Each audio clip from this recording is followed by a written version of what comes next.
A person who loses his hand, lo aleinu, when he loses his hand, we all know that at least the person is functional. Baruch Hashem, HaKadosh Baruch Hu gives us two hands, He gives us two arms, and we're able to work with one of them. If we can't work with both of them together, at least we can work with one.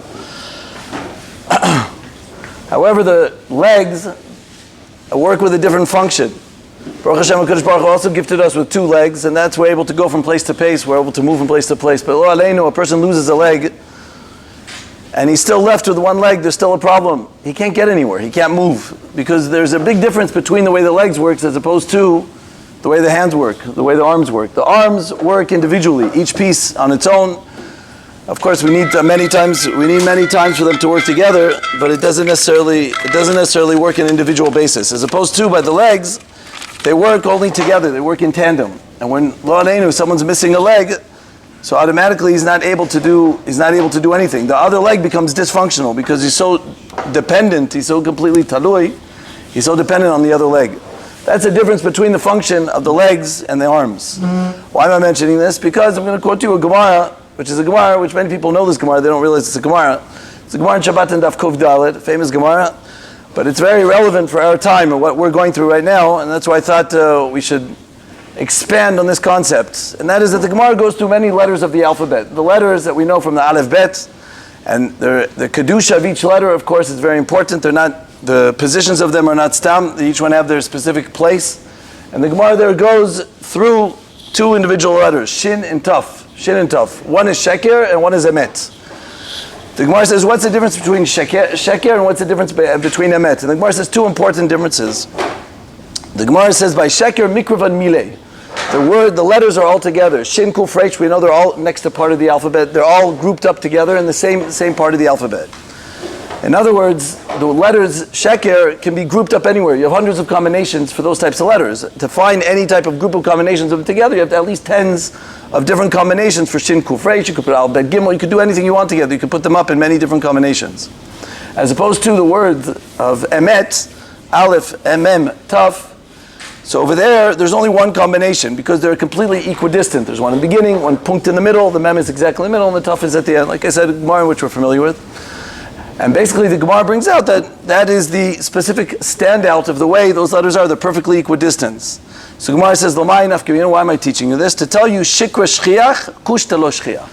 Sheker is very found, it's very matzui, it's very around, it's everywhere. Everywhere you go, you'll always find sheker. It's not a hard thing to bump into. Just like the letters of sheker is so rampant, like we said, it's grouped together and you can find many different combinations.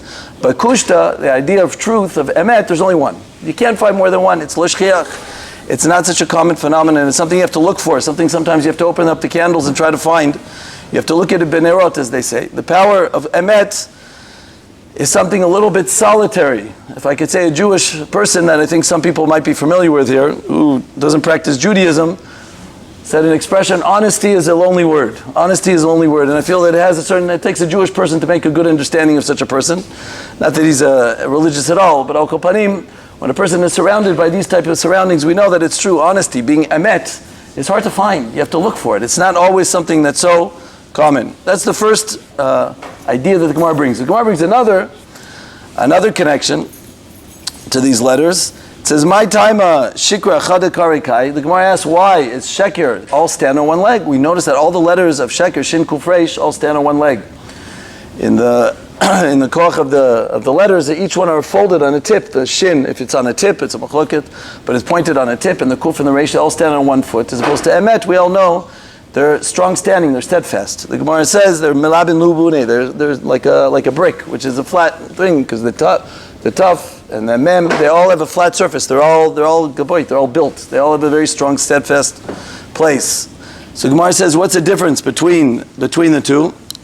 So the Gemara says, because kushta kai, shikra lokai. Because kushta, truth, lives. It stands forever. It's steadfast. It's around. Even though we said emet is not so common, it's hard to find, but it's kushta kai. Sheker lokai. Sheker never lasts. Sheker always disappears. You don't have to worry about it eventually. Two chidushim. One is that no matter how far and hard it is to find the emet, you should know it's always going to stick. It's always going to find its way around. As opposed to by sheker, sofalid batel. The Gemara says that in the end, it's not going to last. It's not going to last. It can't last forever. An incredible idea, which we have to remember. Sometimes we see sheker, lies, contradictions around us. We're surrounded by it in a very gas way, in an extreme way, but you can be rest assured, the Gemara tells us, it's not going to last. There's another midrash also, which I'll quote in the Yalkut in Parsha Noach, that says, sheker, the lie, wanted to go into the teva of Noach. He asked Noach, can I come also? Sheker wanted to come into the Noach. It was a midrash. Shachar Tov. The midrash said, can I also come into the teva of Noach? So Noach said, sorry, I can't let you in. You don't have a ben zug. You don't have a partner. I only let people here with partners. You don't have a ben zug. So he went hunting for a partner.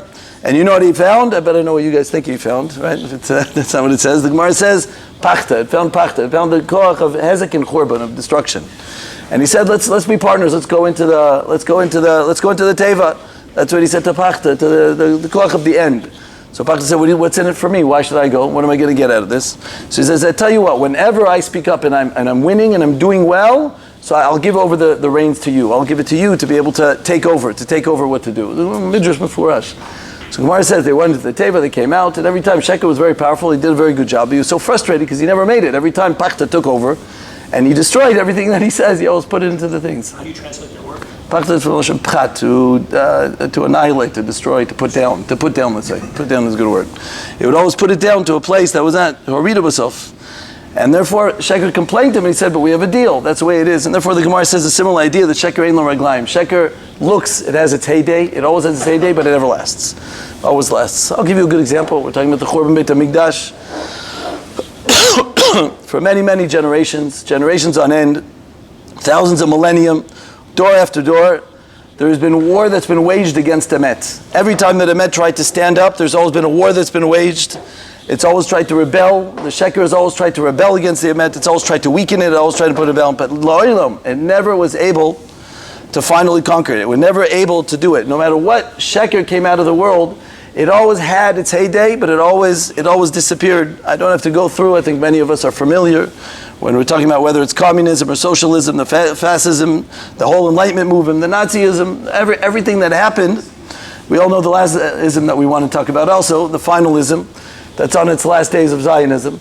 But all these types of things, they seem to have some type of light, some type of koach, some type of power, but then it gets its final days, it gets its final blow, and then it kind of finishes off, and it's incredible how it disappears. And that's what happened almost 2,000 years ago, 1,955 years ago, in the year 68, 38, 28, when we had a Churban Beit HaMikdash. It's an incredible story just to read about it. You know, you have a day here to read about it. Over 1 million Jews were killed. 1 million Jews were killed. A couple 100,000 were sold as slaves for pennies, literally pennies for lifetime slaves, because there was a dime a dozen. There were so many of them, they were useless. They were considered like nothing. They used to play sport with them. They had gladiators. They trampled them. And they were spread over all the lands, all over the world. The known world at the time, we know, they were spread out to every single place of the land. They were finished. There was no chance this little cute little nation, which didn't number too many, was ever going to make it, was ever going to make such a scenario. 50 years later, the Bar Kokhba revolt, and of course we know what happened over there. Another 500,000 Jews were killed in that revolt also, which didn't last. That was the nail in the coffin. It's all over. There's no way to do it. And just to add fuel to the fire, the Romans went ahead, and that's when they pronounced that Eretz Yisrael is called Palestine, after the Plishtim. That's where the name Palestine comes from, whether you think there is a Palestine or not, but the Romans decided to name it Palestine instead of Eretz Yisrael, and that's where it came from, because the Plishtim were always the ones that caused all the havoc, and that's where it was. So here we have this incredible power, a superpower, which had all the power in the world. They were doing fantastic. There was nothing to stop them, and they made a beautiful arch. You can go to Rome, you'll be able to see it, the Arch of Titus. Over there, where they point in picture, where they print a very nice picture of us walking out very droopily, very miserably, looking in a very horrific, uncomfortable, very, miskenim type of way, carrying the menorahs and everything on going on all fours, that basically as slaves, here we are being led by the Romans who were stepping and trampling on top of us, the superpower of the time, and that was the power that it was. And then you look and you just stop for 2 minutes, and it's just absolutely incredible to be able to see the contrast, to be able to see all this incredible superpower. These names have all just disappeared. Titus, who knows who these people are? Vespasian or Pompey, Domitian, all these names are just names of the past. They're names you can look up at Wikipedia if you get lucky. But that's as far as you can go. They don't exist. This power doesn't exist. Who remembers the Greeks? The most connection you might have is when you don't know what someone's saying, you say he's speaking Greek. How much do we think about a Greek or a Greek salad? There's no connection to Greece. Greece is something that doesn't exist anymore. It's something completely gone.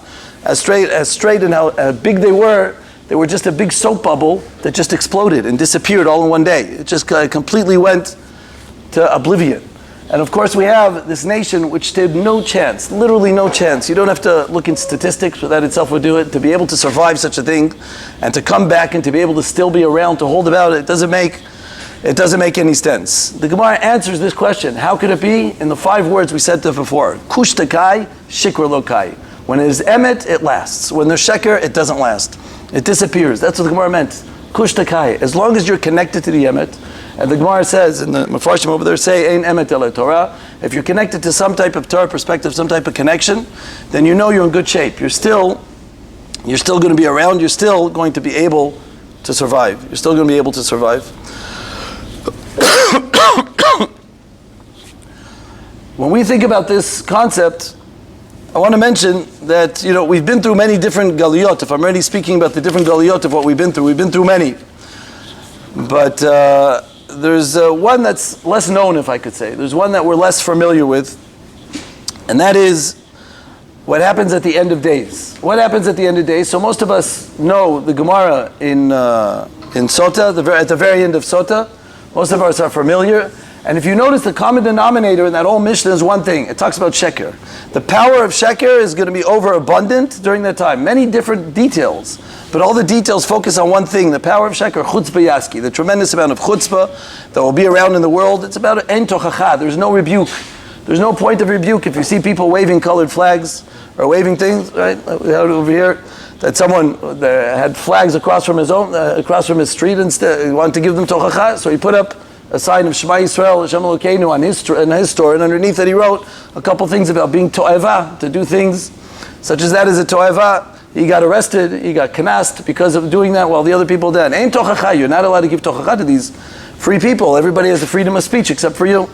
You can't have tochacha, you can't give any type of tochacha. We say, Yirei chet yimasu, which I want to explain soon. Ha'emet ne'ederet. Ha'emet ne'ederet, there's no truth. When you think that there's truth, or what we all know stands for truth, if the majority stands for truth, it doesn't matter what the majority stands for. And the most important, I think, is Pnei Dor K'Pnei HaKelev. What does it mean, Pnei Dor K'Pnei HaKelev? The Rav Chanan, a famous one, quotes from Yisrael. What does it mean that the generation is like the face of a dog? He says, because when a dog walks in front, it looks like he's in charge, it looks like he's leading. But really, we know the guy in charge is the one with the leash in the back. You can put whoever you want in the government, but the one with the leash in the back holding them with the collar, they're the ones in charge. They're the ones who are telling you what to do. The ones who, Kebiyachol, were dominating in this country, who have always had the protexia, the ones who were able to get in, they're the ones who are going to be telling us what to do. And you can do whatever you want from here till tomorrow, pretending it's a democracy, but we're living, Kebiyachol, in a dictatorship for that reason, because they are going to be in charge. They're the ones pulling the leash. Pnei Dor Mashiach is Pnei HaKelev. It's the Pnei HaKelev. And that's why, interestingly enough, the Vilna Gaon writes, and it's also, you should know, in the Ramchal and Nadir Mamarim, and a couple other places, he writes this in many places. The Vilna Gaon has a big piece about this, like he is a chip on his shoulder almost. Vilna Gaon writing this 250 years ago. It's in Evan Shlomo, it's in Tikkunei Azoretz, it's in Pirush Shir Hashirim, he writes it in many places. He writes there are 3 different main galiyot. We're going to have 3 galiyot during this 2,000-year period. Avram, Yitzchak, and Yaakov. Avram was, of course, the galut of Yishmael, which we're also familiar with. Yitzchak was the galut of Esav, the Nazis, or etc., of Amalek. That was the other galut. And says the Vilna Gaon, there's the third klipa. The third one that comes from Yaakov. Yaakov was a pure, he had 12 great sons. Perfect. He says it's the Erev Rav. The Erev Rav, which Moshe Rabbeinu took out, the Erev Rav, he says they were the Asaf Suf, they were the ones who did the Egel, they were the ones Itavu Ta'ava, the Gamma Erev Rav Alu Itam. They're the ones who are the final galut. And over there, the Vilna Gaon does something that is unbecoming a little bit, but he even gives strong tochacha to Moshe Rabbeinu. Because Kabiyachal Kadosh Baruch Hu says to him, Lech shichet amcha v'lo ami. It's your fault. I told you not to take the Erev Rav out, and you pulled them out. I told you when you're taking them out of when you're going out of Eretz Yisrael, leave them in there. The Erev Rav, who are the mixture, they're from within us, they're the ones who are going to cause the most damage. They're the ones who are going to cause the most. Erev Rav, he says, is the gematria of Da'at. Dat, like the Eitz Dat. The Eitz Dat was tov v'ra. There was a mixture of good and bad. He says 20 times worse. When you know clearly what's bad and what's good, when you see a Nazi, then you know this is pure evil. There's nothing less to do. It's clear to you as day as what you're up against. But when you are with the Erev Rav, when they're part of you, with the klipa within you, then you don't know what you're up against. They're 20 times harder to fight. 20 times harder to fight against. They can do whatever they want, and they're that much powerful. That's what he says. And he writes over there, no et sofa mitchilato. Said the Vilna Gaon, na'ud sofa mitchilato. The end is like the beginning. In the beginning, when we went on Mitzrayim, what was the first thing that happened when we went on Mitzrayim? The Erev Rav came out with us. They were with us together. They were following us. They caused us all the problems in the Midbar. Every issue that we bumped into was always built from the Erev Rav. No, it's sofo mitchilato. That's the beginning, and he says the end is going to be the same thing. You're going to have a break for a couple thousand years, says the Vilna Gaon, but they're going to come back. And they're going to come back and haunt you. And you're going to have to know who's going to separate from the men and the boys, the ones who can fight against them, the ones who can realize that the ones who are trying to go against everything that Torah, Judaism stands for, or what a Jewish state stands for, those are the people that are coming from within to be able to come and destroy. They're the ones that you have to be extremely careful from. He says they're 20 times harder, because like I said, from within, it's not a battle from without, it's from a battle from within, and therefore you can't fight about them. Says the Vilna Gaon in another place, an incredible thing at the end of Perek Yud Aleph in Avin Shlomo. He says, you want to know who the Erev Rav is? I'm going to give you 5 simanim. Says the Vilna Gaon, I'm going to give you 5 signs to be able to figure out who this Erev Rav is. How am I supposed to know? Maybe it's my neighbor. I have no idea who this Erev Rav is. Usually you think it is your neighbor. Right? Who is this Erev Rav? I have to know who it is. It says 5 simanim. Tell me if you're familiar with any of these people that you might be familiar with. Baalei machloket. People are into machloket and making havoc and making problems. Lashon hara v'nizikin. That's A. Baalei ta'ava. People are into their ta'avot, to be able to do whatever they want, that don't keep to the opposite gender, even to the same gender, if you will, to be able to do whatever I want, to have the free will to be able to do and not be limited to any type of Torah hashkafas. Hatzvuyim, that means the hypocrite, the one who pretends that I'm saying one thing and does exactly the opposite, the one who waves the flag of democracy when they're opposing exactly the opposite of absolute dictatorship, to be able to say that we shall make the decisions, we could care less, and at the same time, what is tzavua? Tzavua, there's one thing to argue, I disagree with you, it's fine, no problem, I say one thing, you say one thing, Gemarot are full of it. But to go ahead and say on something that you're doing, that he's doing it, that's called a tzavua, that's a hypocrite. When you yourself are completely guilty of being anti-democratic or completely against everything because you are fighting against something that stands everything against democracy. First of all, by the fact that the majority stands against you. But second of all, but you're not willing to listen to anyone else's opinion. You're not willing to hear or concede to anything else. That's completely anti, but then you wave the flag of democracy.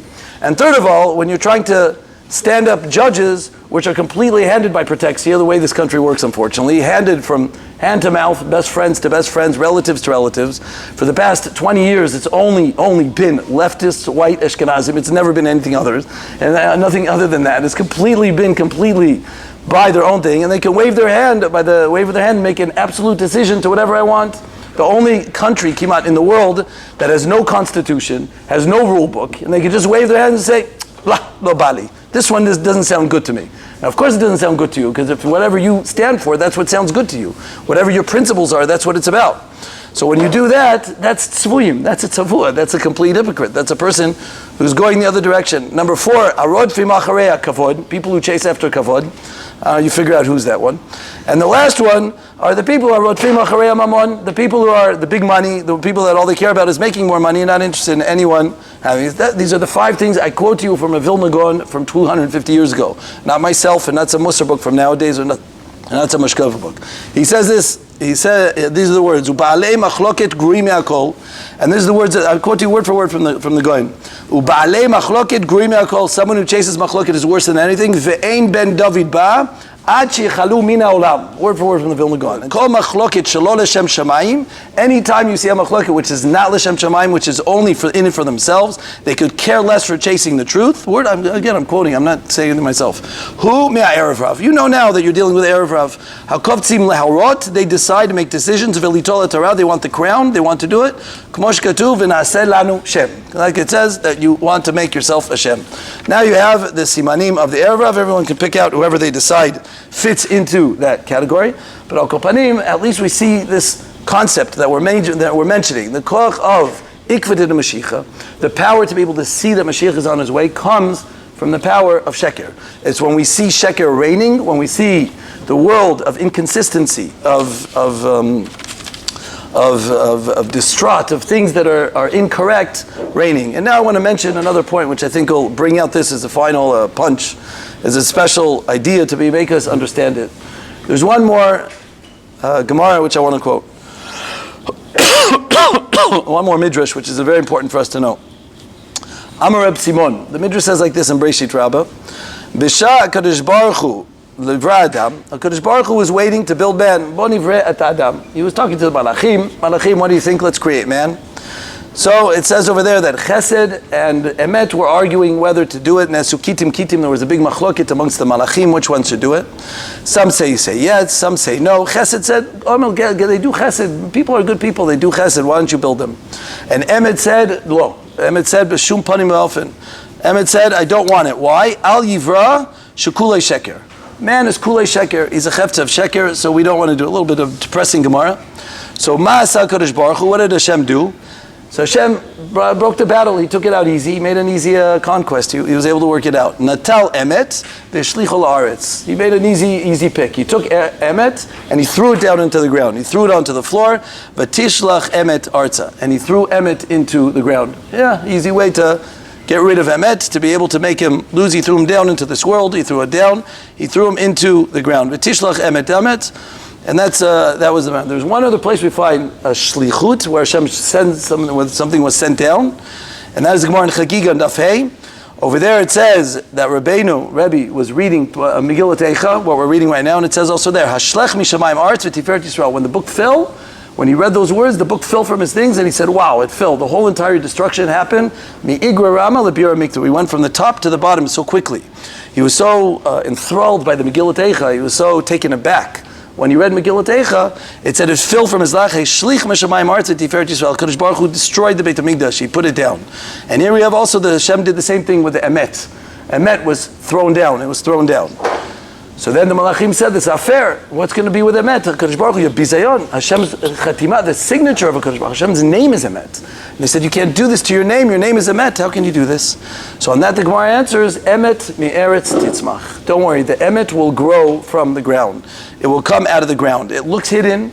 It's thrown into a person, and it might disappear, and you won't necessarily always see it. But Emet mi'eretz titzmach, from the darkest of the dark, from underneath the ground, where a furrow. And there's no light, and it looks as dark as anything. You can't see your right to your left. You can't see anything, but Emet, from there is where it grows. From the place of its darkest situation, that's the place where it's going to have to grow. And here's a point which I feel is very important and relevant for what we're discussing. This is Harei San Haaret Derech, but it's a beautiful idea. And he asks a very interesting question, Pashut question. He goes, I understand, what were they complaining about? Adam Arishon was an unbelievable person. Before he ate from the tree, he was the top of the line. He was Kulei Emet. He was Misofa Olam Sofo. He had light coming out of his everywhere. He was organ. The organas was within him. He was an incredible person. Why was the Emet complaining? Maybe in the future it'd be a problem. But right now Emet was perfect. Why would Emet complain about Adam Arishon? He was good. He was perfect. So the answer is, and it's a very important answer. Bechira, free choice, and follow this for a second because it's a very important nakuda here. Bechira, free choice, is important. We all have free choice, and it's a fantastic thing, and we need it. And Baruch Hashem, it's a present that Hashem gave all of us. Bechira, free choice, is very important. But Bechira still as a midah of sheker. In as much as there's free choice, and I can choose both ways, I can be inconsistent, I can lie, I can do things which are completely mizuyaf according to my own personal opinions. And therefore, you find that the more you are indulged in free choice, the actual fact that man is free choice, but the more you're indulged in free choice, the more you're connected to sheker. I'm going to quote to you something from the Baal Tanya. He says there's two types of emet in the world. There's the spiritual emet, there's a higher emet, and there's a lower emet. He says the higher emet is the emet hashmeimi, is the spiritual. It's the full emet. It's objective, it's uniform, it's holistic, it's shalem, it's completely, it's whole. There's nothing missing, it's not piecey, it's non-negotiable. When there's one emet, it's one emet. Like we said, aleph, mem, taf, that's it. There's no other emet. The way it is, that's the way it is. It's absolute. There's nothing else. There's nothing else to do. There's nothing else. Fully emet. There's no questions about it. But there's the other emet, which is the lower emet. He says the emet on the aretz. That one, he says, is a broken emet. That one is objective. It's not subjective. That depends on my own personal experiences. That's subjective, not objective. That depends on my own personal experiences. To each his own. Everyone can make his own decisions. That type of emet is vulnerable. There's room for it to be PC. Everyone can make up, to a certain extent, what I feel is ha'emet sheli. This is where I hold. When we come down to this world, yes, we're all full of opinions, and that's good, because it comes from a quite a free choice. But you have to realize there's a certain meter of sheker that falls when we come into such a perspective. We end up being in a place where things are unclear. We don't see the full picture. We're a little narrow individual piece in a puzzle. And when you do that, then the sheker reigns. The sheker knows to be able to say, well, this is how I feel. And the more I feel this way, the more it's the truth.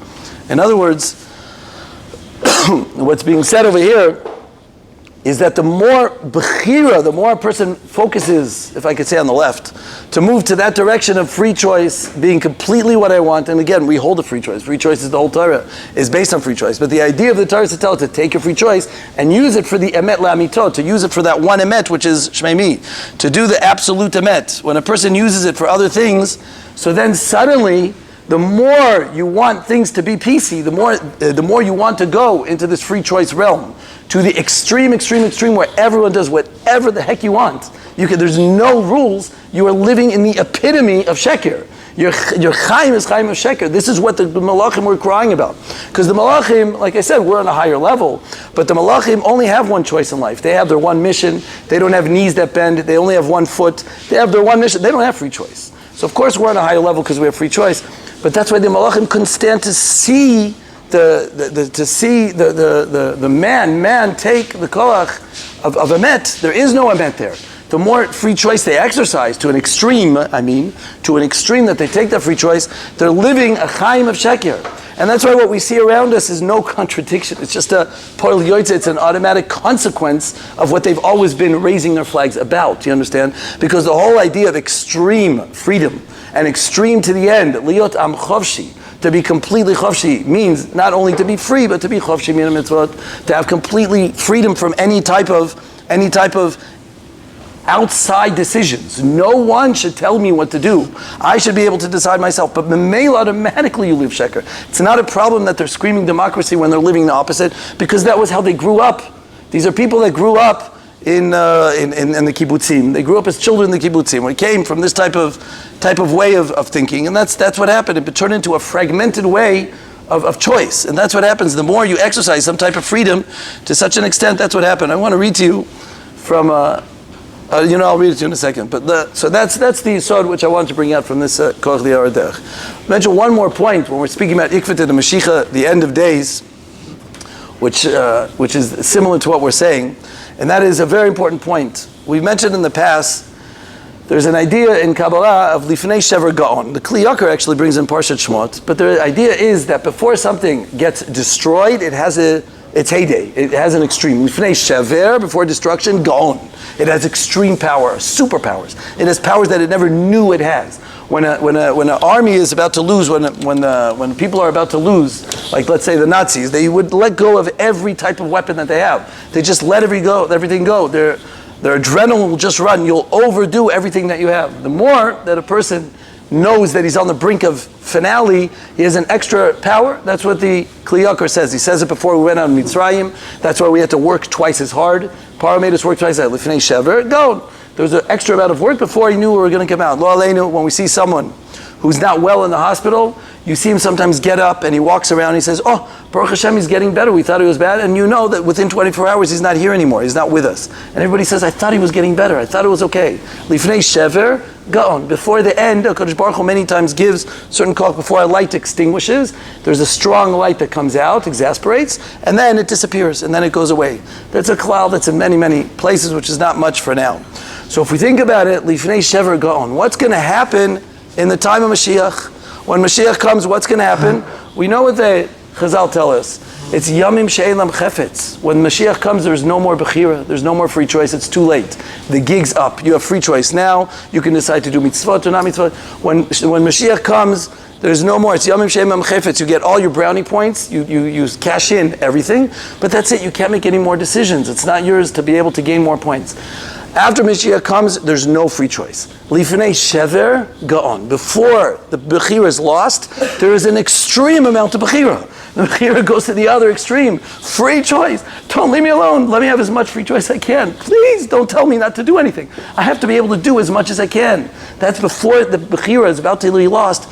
Bechira is going to the extreme like we've never seen it in our lives before. Even the Romans had some type of limitations.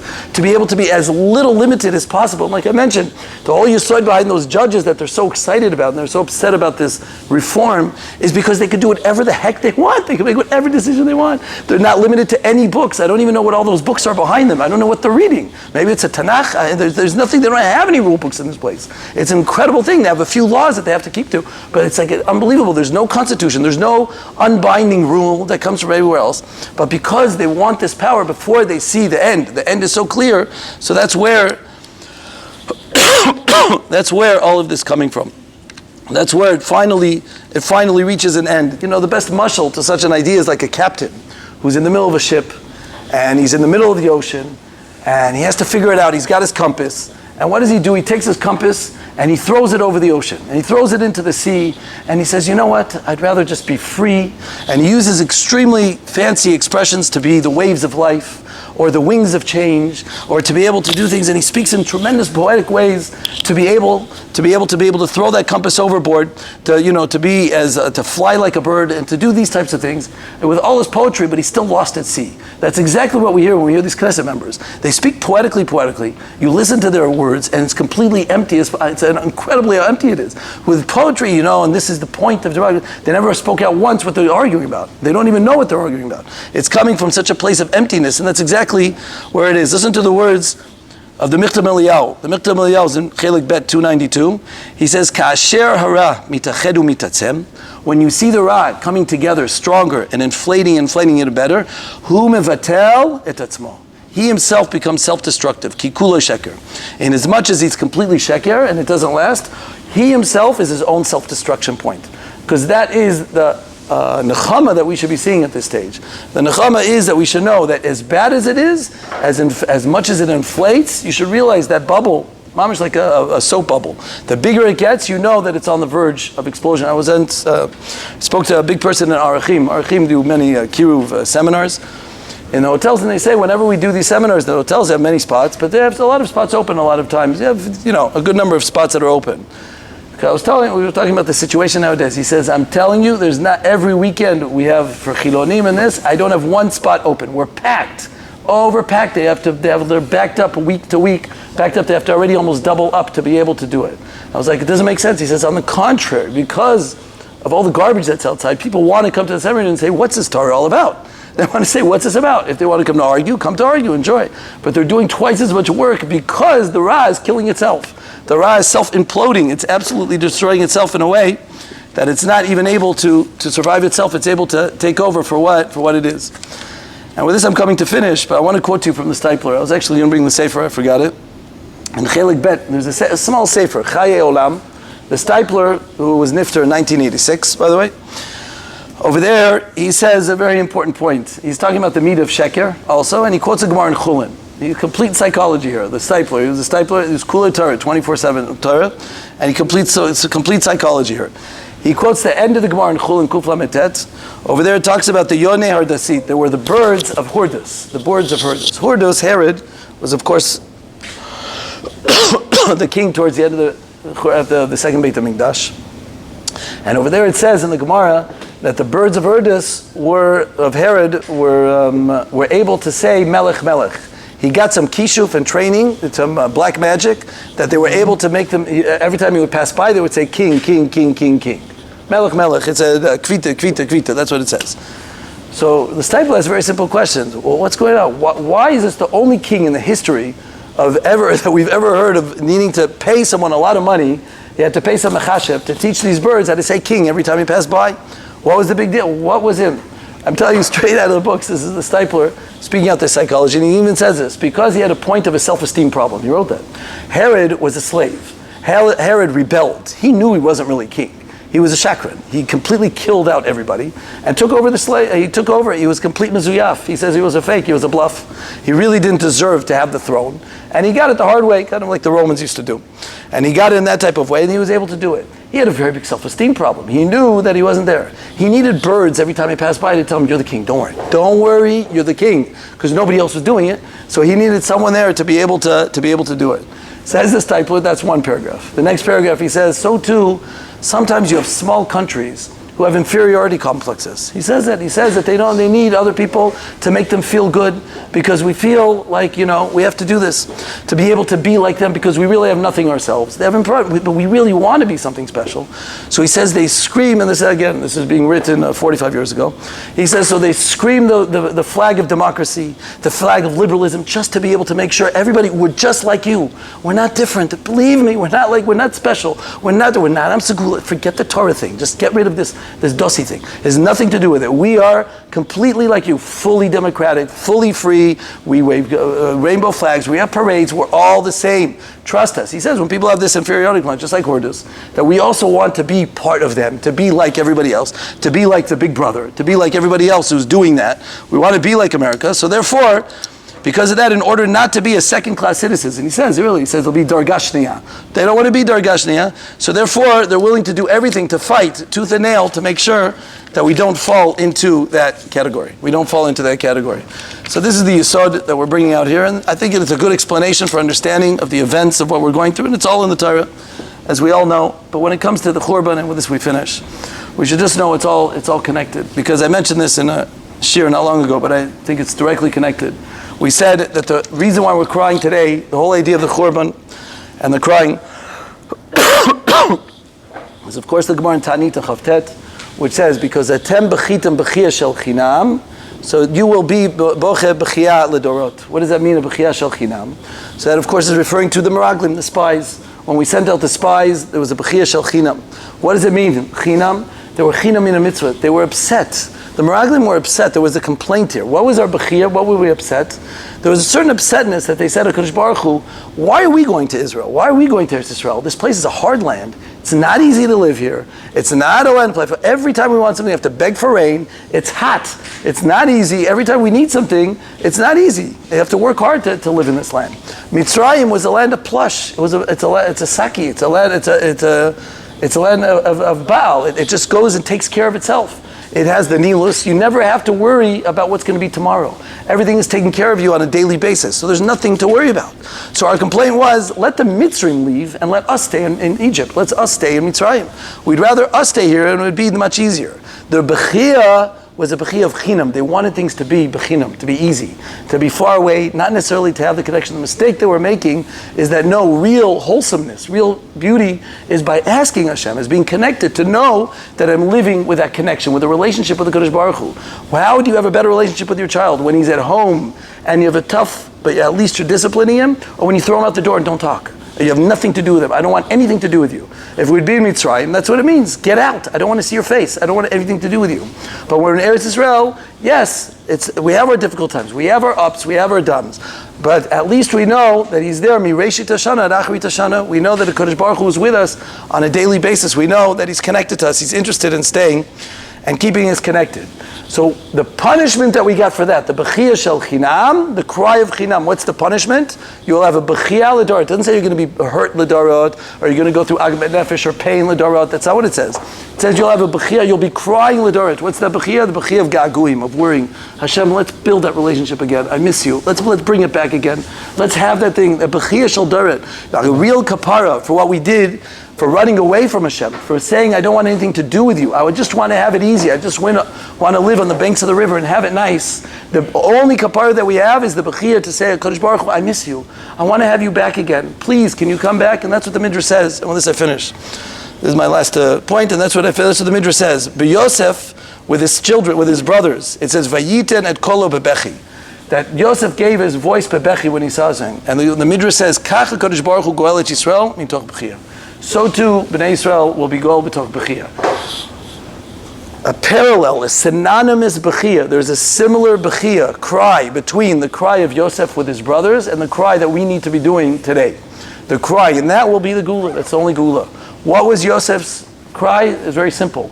He was away for 22 years, didn't see his father, was learning Torah beautifully, he was comfortable, everything was fantastic. He was with his other 11 brothers, everything was fantastic. And here he was, sold as an Eved, moved from place to place. I would have troubles in Amunah and the Kadosh Baruch Hu. Why is this happening to me? He's being sold as a slave, thrown into prison, etc., etc. We all know the story. What did he see when he saw his brothers? A bechi of gaguim. Oh, I missed you, my brothers. I'm so happy you're here. This is such a beautiful moment for me. This is something that I can't. He cried a few times in the middle, even though he was trying to play a buff. He couldn't handle it. He had bechi that he missed his situation, the old situation, those days of yore, those days that he had, that rendezvous of what he had in the past. That bechi is the bechi that we need to have right now. To remember those days of yore, to remember the past, to remember what we had, the connection that we have. I tell you, when I was younger, from the earlier years, I always remember they always ask in these shiurim and the drashot, when they talk about Tisha B'Av, it's hard because it's 2,000 years ago, and the Beit HaMikdash is so long ago, and how do we feel it? I don't even understand the question anymore. At this stage, I don't see how people can even ask the question. I think it's almost a chutzpah to ask the question. You don't feel it? Go outside and see what's going on. Look at the balagan that we have over here. Whether it's here or whether it's across the ocean, about what's happening. The world is going topsy-turvy. It's upside down. It's eating itself alive. And you're saying, please, Kadosh Baruch Hu, we miss those days. We miss those days of yore. Shari Tefillah are ninalu. We don't have the koch of Tefillah anymore, the Gemara says.